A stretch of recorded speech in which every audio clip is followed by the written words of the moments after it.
যতদিন না এই বিচার আমরা পাচ্ছি ততদিন আমরাই আমাদের বিচার চালিয়ে যাব।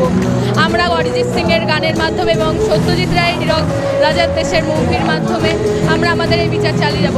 যতদিন এই দোষীদের শাস্তি না হচ্ছে আমরা আমাদের লড়াই থামাবো না, থামছে না। আমরা বিচার চাই। We want justice. হ্যাঁ, আমরা এই 1 মাসের মাথায় করছি। সুপ্রিম কোর্ট তো তারিখ পে তারিখ দিয়ে যাচ্ছে, ওনাদের কোনো লড়াইয়ের যে কি হলো, সেমিনার হল ভেঙে দেওয়া হলো, সব কিছু লোপাট করে দেওয়া হলো। এখনও 30 দিন অবধি হলো এই লড়াই আমরা চালিয়ে যাচ্ছি, কিন্তু তাতে কোনো বিচার পাওয়া যাচ্ছে না। পুলিশ প্রশাসন কোনো কিছুই করছে না।